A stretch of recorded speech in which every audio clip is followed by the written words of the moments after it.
Hello बच्चों, let's see this question. The complete disintegration of nuclear envelope in a cell cycle marks the A. Start of prophase of mitosis, B. Start of metaphase of mitosis, C. End of anaphase of mitosis, D. Start of telophase of mitosis. इस question में हमें पूछा गया बच्चों, इस question में हमें ये पूछ रहा है कि complete disintegration of nuclear envelope जो होता है ये सेल साइकिल का कौन से फेज को मार्क करता है? Start of the prophase of mitosis, start of metaphase of mitosis, या end of anaphase of mitosis, या start of telophase of mitosis.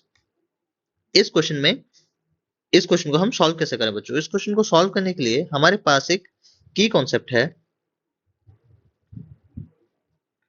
की कॉन्सेप्ट क्या है बच्चों? की कॉन्सेप्ट है सेल साइकिल। सेल साइकिल क्या होता है बच्चों? ये एक साइकिल होता है, नॉर्मल साइकिल होता है in the cell between growth, development और किसके बीच बच्चों? Between cell division. ठीक है बच्चों। और ये साइकिल, क्योंकि ये एक साइक्लिक मैनर में काम करता है बच्चों, इसको हम एक सेल साइकिल कहते हैं।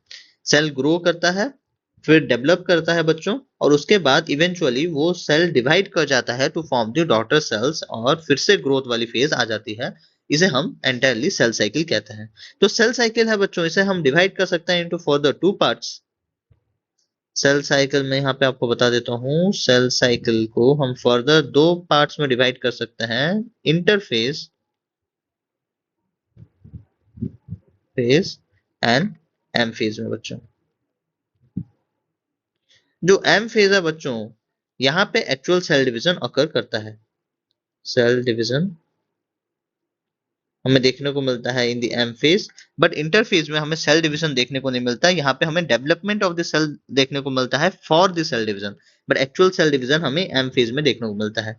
अगर हम एम फेज को फर्दर डिवाइड करें बच्चों, तो ये डिवाइड होगा इनटू प्रोफेज, मेटाफेज,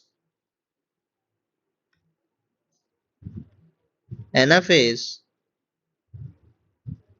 एंड बच्चों टेलोफेज।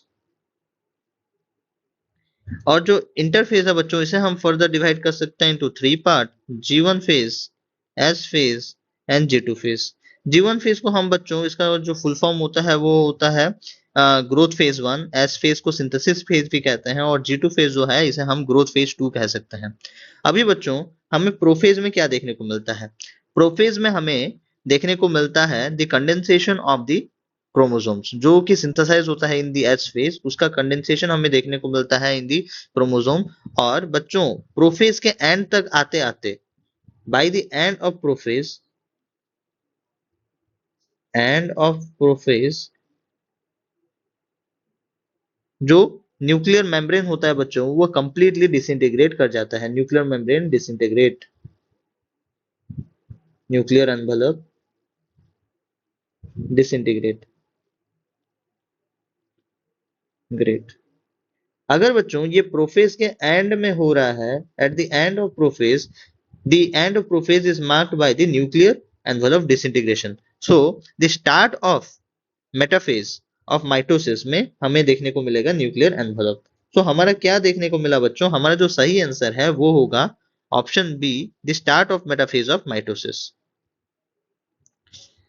मैंने आपको क्या बताया? मैंने आपको ये बताया है कि जो प्रोफेज होता है इसके एंड में बच्चों होता है nuclear envelope disintegrate completely. So the nuclear envelope disintegration, it marks the beginning of the metaphase, है ना बच्चों? ये मार्क कर रहा है the beginning of the metaphase. It marks the beginning of the metaphase phase. तो आपको ये समझ में आ गया होगा बच्चों। अभी जो एनाफेज है बच्चों, एनाफेज में हमें क्या देखने को मिलता है? एनाफेज में हमें क्रोमोसोम्स तो होते हैं, उनके क्रोमेटिड्स बच्चों, उनका सेपरेशन देखने को मिलता है due to the splitting of the centromere. और वो मूव करना शुरू कर देते हैं अपने रेस्पेक्टिव पोल्स की तरफ। और टेलोफेज में हमें क्या देखने को मिलता है बच्चों? टेलोफेज में हमें देखने को मिलता है कि जो क्रोमेटिड्स अपने रेस्पेक्टिव पोल्स में हैं उनके चारों तरफ नया न्यूक्लियर एनवलप का फॉर्मेशन होता है।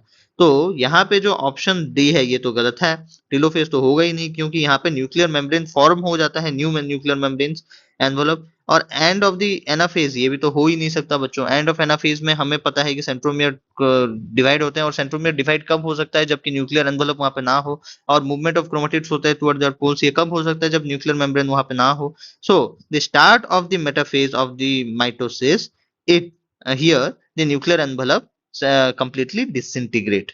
ठीक है बच्चों, so option B is the correct answer, और स्टार्ट ऑफ प्रोफेज तो आंसर होगा ही नहीं। Hope you understood this well.